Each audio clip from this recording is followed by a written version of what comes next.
এই মন্দিরটিতে আসার জন্য আপনাদের ঢাকার যেকোনো প্রান্ত থেকে চলে আসতে হবে মানিকনগর বিশ্ব রোড। তারপর যেকোনো একটি রিক্সা ঠিক করে বলতে হবে রামকৃষ্ণ মিশনের সামনে যাব। জনপ্রতি 30 থেকে 40 টাকা ভাড়ায় আপনারা চলে যেতে পারবেন সেই মন্দিরের সামনে।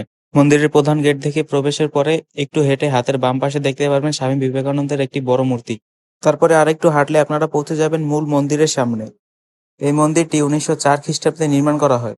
ঢাকার জমিদার যোগেশচন্দ্রের দানকৃত 7 বিঘা জমির উপরে এই মন্দিরটি নির্মিত। এই মন্দিরের কারুকার্যের সৌন্দর্য আপনাকে রীতিমতো মুগ্ধ করবে। এই মন্দিরের নামে নামকরণ করে এই মন্দিরের সাথে সংযুক্ত রয়েছে একটি স্কুল। মন্দিরের সৌন্দর্য আরো বৃদ্ধি করার জন্য মন্দিরে রয়েছে নানা ধরনের ফুল ফলের গাছের সমাহার। আপনি যে ধর্মেরই হয়ে থাকুন না কেন, ঢাকার প্রাণকেন্দ্রে অবস্থিত এই অপূর্ব সুন্দর মন্দিরটি আপনি একবার হলেও ঘুরে দেখতে পারেন। ভিডিওটি সম্পূর্ণভাবে দেখার জন্য আপনাদের ধন্যবাদ। ভিডিওটি ভালো লেগে থাকলে লাইক এবং শেয়ার করুন এবং চ্যানেলে নতুন হয়ে থাকলে চ্যানেলটি সাবস্ক্রাইব করে আমাদের পাশে থাকুন। ধন্যবাদ।